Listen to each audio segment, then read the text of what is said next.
안녕하세요. 김유갑의 경제부동산입니다. 구독, 좋아요 부탁드립니다. 서울 노도강과 세종, 대구에 이어 동탄, 화성, 동두천 집값이 하락세로 돌아섰으며 대전과 부산, 울산 등도 약보합으로 전환이 되었습니다. 추석 이후 전국 17개 시도가 모두 사실상 실거래가 아래로 거래가 되는 상황에 내몰렸는데 집값이 400% 이상 폭등한 곳들이 많기 때문에 대세 하락, 변곡점이 되면 아주 위험한 상황이 도사리고 있습니다.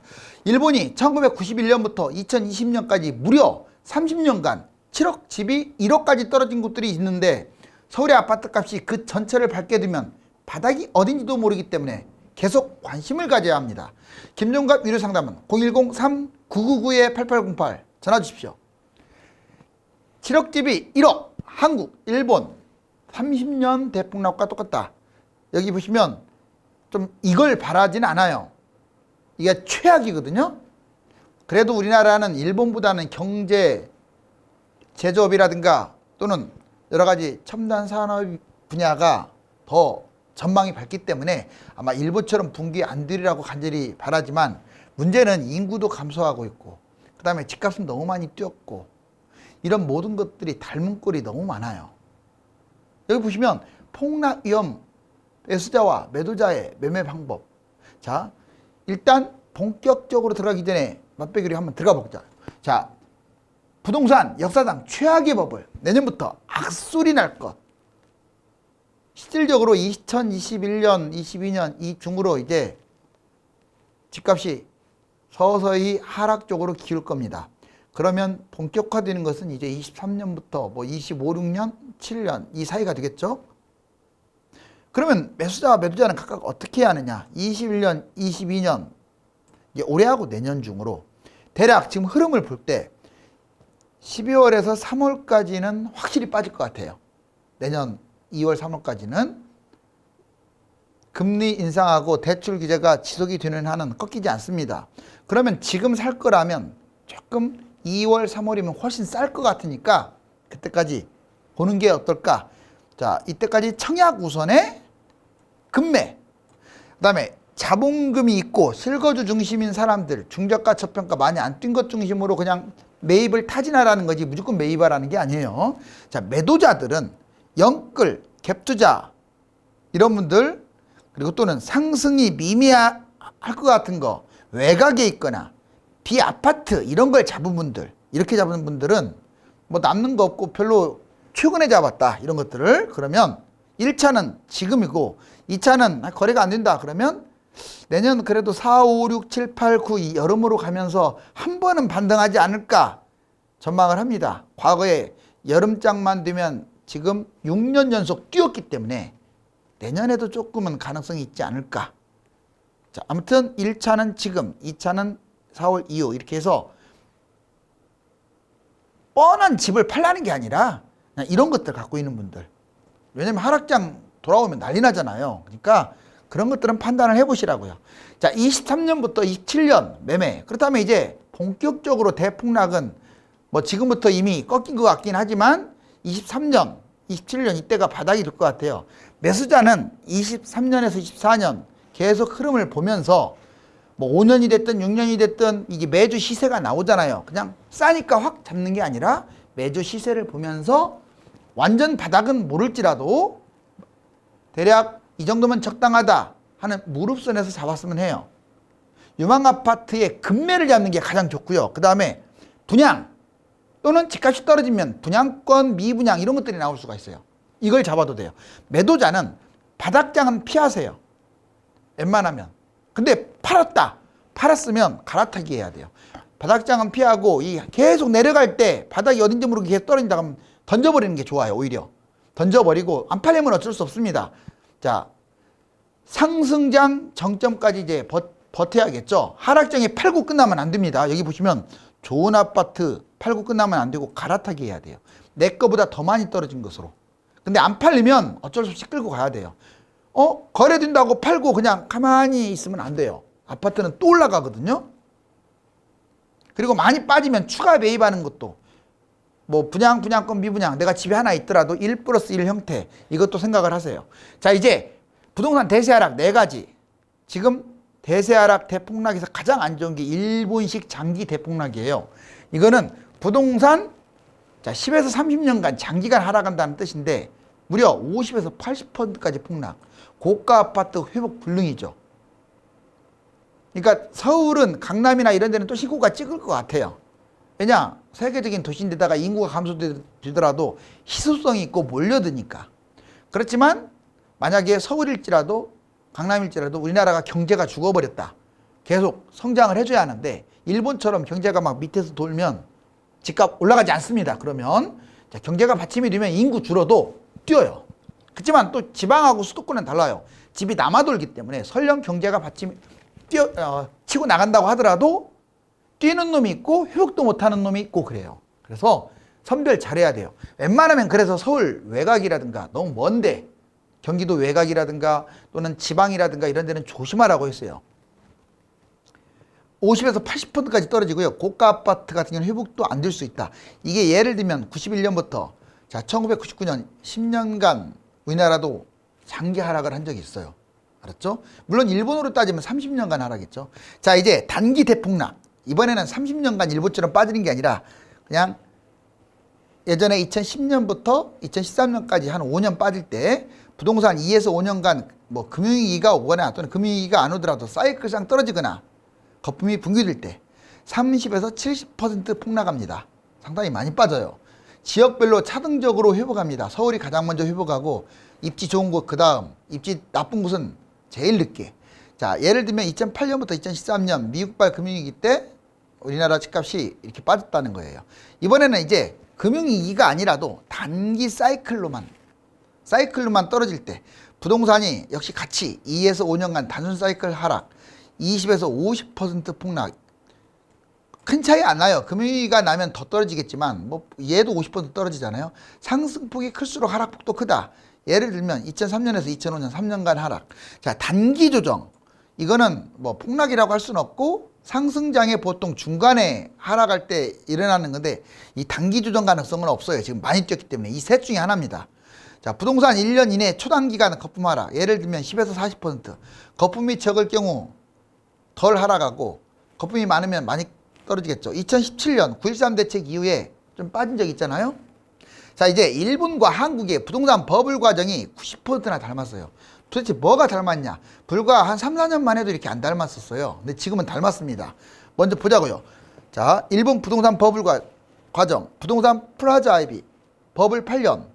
딱 84년부터 뛰기 시작해서 91년에 정점을 찍어요. 신기한 게 우리나라 보세요.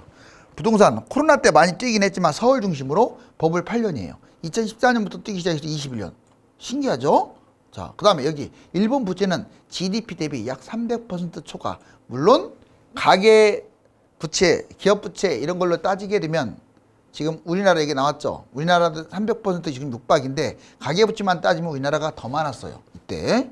자, 한국 부채 GDP 대비 300% 육박. 거의 이것도 닮았죠.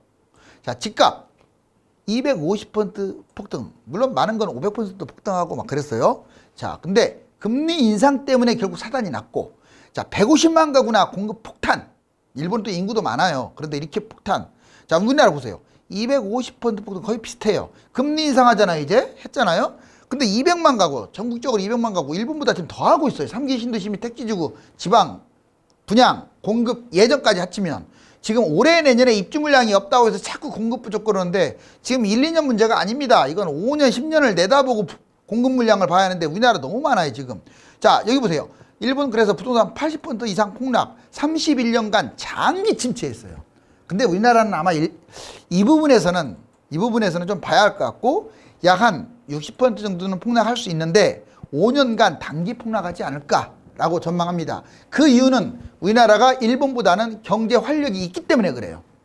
자, 10월 이후에 부동산 하락 징후 확대. 지금 계속 부동산이 왜 이렇게 빠지느냐? 먼저 거래량 급감, 팔리지를 않습니다. 매물이 증가하고 있어요. 사려는 사람이 없어요. 금매가 확대돼요. 하락 매물을 이끌고 있습니다. 외곽, 비아파트 거래 아예 끊겼어요. 안 좋은 것은 이미 마감돼 버렸어요. 매수 심리 급락, 금리, 대출 이 문제 때문에 지금 하향세 확산, 오히려 마이너스 되는 곳들이 점점 늘어나고 있죠. 자, 주간 시세도 내리막입니다. 계속 상승폭이 하락 전환된 도시들이 서서히 늘어나고 있어요. 이거 보시면 2017년, 21년, 25년 매수, 지금 집 없는 무주택자들이 상당히 정말 잠이 안 올 거예요. 그런데 이 2017년에 매입한 사람은 4억에 매입했다면 지금 8억이고요. 자, 그런데 결국 이 사람 2025년이면 예상은 4억으로 떨어질 것 같아요. 그리고 또 올라갑니다. 30년에. 이거 서울 기준으로는 많이 뛰어요. 이렇게 12억 정도로. 결국 뭐 현재까지만 보자고요. 4억, 8억.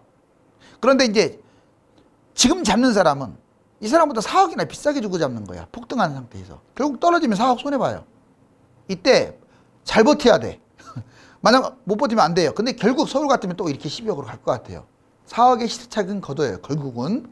자, 그러면 이거보다 더 좋은 게 뭐냐. 이제 하락이 먼저 할 것 같잖아. 이렇게 계속 올라가지는 않으니까. 그래서 차라리 아예 그냥 2025년이든 언제까지 기다리면 17년에 잡은 사람하고 맞먹는 수준으로 딱. 오히려 세월은 흘렀는데 더 싸게 잡네요. 이렇게. 이 사람보다 훨씬 유리하죠. 그리고 올라갈 때 보세요. 얘도 8억, 얘도 8억 먹었는데 이 사람은 기간이 짧은 상태에서 먹었기 때문에 훨씬 유리하죠. 그러니까 인생은요, 돌고 돌고 돌아요.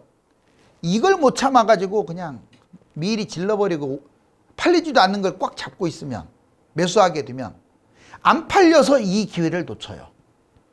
서울, 경기도, 광역시 역시 보겠습니다. 서울 4억짜리가 12억 됐어요. 그러면 결국은 6억으로 반토막 나고 또 올라가면 서울은 20억. 이처럼 서울은 우상향은 맞는 것 같아요. 그 다음에 경기도 보세요. 2.5억짜리가 지금 7억 됐어요. 되게 많이 뛰었죠. 현재. 자, 그런데 이 7억짜리 떨어지면 3.5억 반토막 나고요. 그럼 얘가 다음에 얼마 가느냐? 7억 회복하고 12억까지 또 갈 것 같아요. 우상향 할 것 같아요. 경제 성장만 받침이 되면.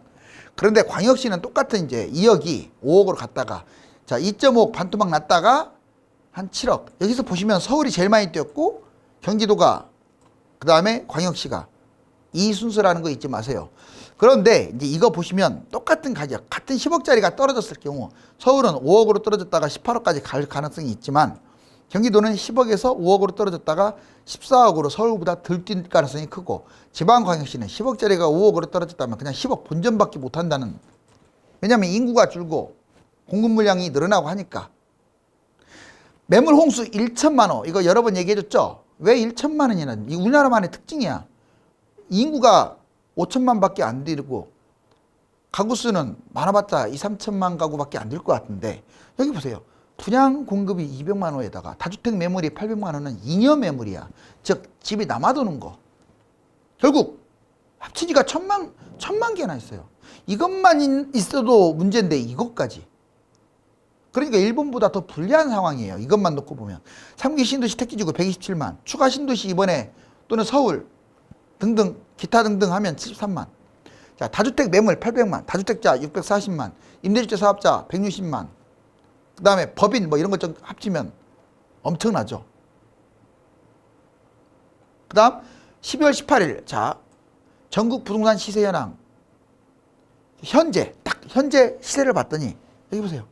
다 이제 0.00으로 지금 내려왔습니다. 이게 시세고요. 급추락하고 있죠, 지금. 0.4까지 갔던 게. 그런데 이게 볼 것 없이 이게 0이니까 아마 이제 제가 뭐라고 했습니까? 12월 말 정도면 마이너스로 완전히 돌아선다고 그랬잖아요. 이미 실거래는 마이너스로 갔어요.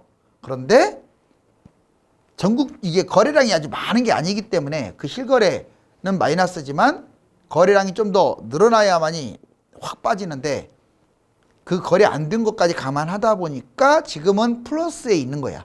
여기 보시면 대구 확대됐네. 마이너스 0.03. 세종 완전 망하고 있습니다. 마이너스 0.47. 엄청난 겁니다. 이거는. 그 다음에 동두천 마이너스, 화성, 동탄 있는데 마이너스 0.3. 여기 보시면 자, 지금 세종, 대구 다 마이너스인데 서울, 전남, 울산, 부산, 제주는 이제 아마 이달 말 전에 완전 마이너스로 전환될 것 같아요. 지금 거의 빨간색이 없잖아요. 아예. 한국과 일본 1985년 2021년 한번 봤어요. 자, 우리나라 이게 85년이에요. 그리고 여기가 91년 일본처럼 우리나라도 뛰었어요. 그런데 완전 폭락은 아니지만 이게 기다랗게 장기 하락을 했죠. 그러다가 이제 이게 IMF 지난 다음에 김대중부 때 이렇게 뛰고 그 다음에 노무현 정부 때 뛰어가지고 어우, 정말 잠깐 빠지긴 했지만, 자, 엄청나게 뛰었죠. 그러다가, 자, 이명박근혜 때 빠졌다가 박근혜 정부 초기하고 지금 문재인 정부 때 이렇게 뛰었죠. 자, 근데 하고자 하는 말은 뭐냐면, 올랐다 떨어졌다 하면서 계속 올라갔잖아. 그쵸? 자, 일본 보세요. 자, 일본은 똑같이 83년, 여기에 똑같아요. 자, 모양이 91년에 정점 찍어요. 우리나라가 여기였어요. 우리나라는 계속 이렇게 올라갔는데, 일본 보세요. 이렇게 떨어졌다가 지금 현재 위치가 여기밖에 안 돼요. 회복 못했어요. 그러면 일본이 30년 동안 회복도 못하고 한 이 정도까지밖에 안 되는데, 우리나라는 여기에서 떨어진 것도 별로 없이 여기까지 올라왔잖아요. 자, 거품의 비교를 해보면 GDP 대비 비교를 해봐도 거의 3배 정도는 차이 나겠죠. 집값이 우리나라가 일본보다 3배 비싸다고 보시면 돼요. 여기 한미일 집값 거품 실제로 보여드릴게요. 자, 우리나라 2021년이 상투 여기고, 미국 2008년에 이렇게 떨어졌다가 이렇게 지금 현재 이 정도 돼요. 우리나라보다 지금 거품 적어요. 자, 일본이 이만큼 떨어졌다가 지금 이만큼 올라온 상태예요. 비교도 안 되죠, 지금 거품 시세가. 자, 그래서 예전에 일본 꼭지 91년, 그리고 우리나라 91년은 여기였고, 미국 2008년에 여기. 현재 우리나라 집값 일본 거품 비교 때하고 거의 비슷하고요. 미국발 금융위기 때 미국보다 오히려 더 집값이 높아요. 위험합니다. 자, 그 다음에 땅값 보니까 일본은 쭉 올라갔다가 역시 91년에 폭락을 해가지고 이렇게 지금 하고 있어요. 근데 우리나라는 똑같이 뛰었어요. 여기 52배 뛰었고, 우리나라 83배 뛰었잖아요. 물론 기간은 조금 더 49년에 83배, 여기는 40년 동안 52배. 근데 우리나라는 지금까지 올라왔어요. 여기 보세요. 자, 2010년인데 특별히 안 빠졌습니다. 이렇게 좀 내려온다, 이렇게 다시 이렇게 해요. 결국은 우리나라는 올라가기만 했고 일본은 올랐다 떨어졌는데, 이 간격을 보시면 알아요. 자, 이거 보시면 이게 일본입니다. 꼭지 찍고 이렇게 내려왔어요. 이게 우리나라 이렇게 됐죠. 지금 점점 벌어지고 있죠. 거품의 비교가 지금 나와요. 땅값도 이렇게 되면 일본이 지금 뭐라고 찍혔냐면 약 200, 우리나라가 뭐라고 찍혔냐면 550. 그래서 우리나라가 2배 반이나 더 비싸요. 아직은 명목 GDP가 우리나라가 일본을 앞서지 않았어요. 어떤 물가 상승, 월급을 포함한 이런 GDP는 조금 앞서는데, 우리가 통상적으로 알고 있는 GDP는 일본이 우리나라보다는 좀 더 높아요. 그런 상황에서 집값이 약 3배 가까이가 우리나라가 비싸다? 이건 위험한 거죠. 여기 보시면 알겠네요. 93년 나왔고 2021년. 우리나라 집값은 이게 서울이고 이게 전국인데 이렇게 뛰었어요, 지금. 일본 보세요. 빌빌거리고 있죠. 2018년까지도. 21년 현재 이렇게 된다고 보시면 돼요. 자, 그 다음에 일본 닮아가는 우리나라. 경제 성장률이 우리나라가 지금 파란 건데 더 앞에 있어요. 이게 일본보다는 더 그래도 성장을 하고 있어요. 하지만 성장률이 많이 줄어들고 있죠. 자, 일본이 지금 고령화, 우리나라 고령화. 자, 무섭게 따라가고 있죠, 지금 일본을. 그래서 너무 좀 닮아가는 경향이 있지 않느냐. 그리고 일본의 빈집 추이는, 일본은 지금 현재 20년 현재 대략 한 20% 정도, 5개당 하나가 빈집이야. 근데 우리나라는 그 정도는 아니지만 19년에 151만 채인데 21년 현재 약 200만 채 정도 돼요. 200만 채. 그러면 대략 한 10% 정도는 빈집이라고 보면 돼요. 10% 이상이. 자, 그러면 여기 한번 보세요. 생산인구 한번 볼게요. 보통 이렇게 생산인구가 늘어나면 같이 집값도 뛰어요. 근데 이렇게 생산인구가 주니까 집값도 떨어졌어요. 이거 미국의 사례예요. 그 다음에 일본 보세요. 자, 생산인구가 이게 막대 그래프 늘어났다가 줄어드니까 어떻습니까? 집값 떨어지죠. 자, 우리나라 보세요. 생산인구가 20년부터 줄어요. 아직은 이제 줄기 이제 시작을 했어요. 집값 계속 올라왔는데 이제 생산인구 팍팍 들죠. 그러면 떨어진다 이거예요. 이 지표로 봤을 때도 위험하고. 자, 그 다음에 우리나라 그러면 하락장이 있었느냐, 과거에 하락장이 있었느냐, 있었어요. 여기 보시면 91년 4번의 폭락 사례. 91년부터 이거 4년 동안. 그 다음에 97년 IMF 때 3년 동안. 2003년부터 5년까지. 그 다음에 2010년부터 14년까지. 여기 지금 하락장, 파란색이 하락인 거예요. 빨간색 네모박스 쳐진 거 잘 보세요. 이 사이사이가 상승되고 생각보다 하락 기간이 많았죠. 근데 여기 봐봐요. 2015년부터는 뛰기만 했지 하락이 없어요. 물론 도중에 이렇게 파란색 보이니까 옛날에 9.13 대책 때 좀 많이 내려오긴 했는데, 이제 21년, 2년 이후는 이짱 난다 이거예요. 이 파란색 쳐진 거. 그 다음에 우리나라 집값 빠질 때 실질적으로 2007년 서프라이즈 모기 지르는 때부터 따진다면 2013년까지 빨간색 서울 마이너스. 그런데 재밌는 게 지방은, 부울경 같은 경우는 2015년부터 19년 사이에 빠졌죠. 이렇게 마이너스로. 이게 0이니까. 서울 빠질 때 올라가고 서울이 이렇게 올라갈 때 떨어졌어요. 그런데 20년, 21년은 다 뛰었어요. 얘도 뛰고 얘도 뛰고. 자, 이제 서울 도심 집값 세계 2위. 여기 보세요. 홍콩 다음에 서울이 2위라고 버젓하게 금액까지 써 있어요. 그 다음에 금융 취약성, 금융위기 수준, 집값 폭락할 수도. 우리나라 옛날에 외환위기 때 100, 미국발 금융위기 때 73이면 지금 이미 58, 이제 60 넘어갔습니다. 그러니까 지금 점점 낮아지면서 금융위기가 터지고 있는데 우리나라 집값 상당히 위험하다는 거죠. 이제 아까 80년대부터 2021년까지 보여드렸는데 일기 신도시 때 입주 분양 하필이면 이때 물량이 터지면서 떨어진 거예요. 물론 여러 가지 사유가 있는데 공급이 가장 컸어요. 자, 여기 보세요. 그 다음에 미국발 금융위기 때문에 뭐 떨어졌다기보다도 그 떨어졌다 회복했어요. 공급 물량이 2기 신도시가 어마무시하게 터지니까 떨어졌습니다. 공급 물량은 아까 말했던 분양하고 다주택 물량 다 포함되는 거예요. 그러다가 또 뛰었다가 이제 3기 나오잖아요. 3기가 더 많아요. 2기보다. 40군데입니다. 150만 채. 볼 것도 없이 떨어질 가능성이 높죠. 더군다나 헝다 사태까지 해가지고 이 중국이 떨어질 때 이렇게 나와 있는데 집값이 중국이 이렇게 높게 놀다가 헝다 사태로 지금 마이너스로 빠르게 내려가고 있어요. 자, 우리나라는 아파트가 문제였고 일본은 상업지가 문제였는데 지금 일본을 좀 닮아가고 있네요. 이런 일이 안 벌어졌으면 좋겠지만 대비는 해야 합니다. 지금까지 부동산은 경제성장만 뒷받침되면 상승과 하락을 반복하면서 우상향하였는데 만약 일본처럼 성장률이 둔화하게 되면 대장 후에 장기간 회복이 되지 못할 수 있으므로 경제와 인구, 공급에 대해서 지속적으로 관심을 가져야 합니다. 감사합니다.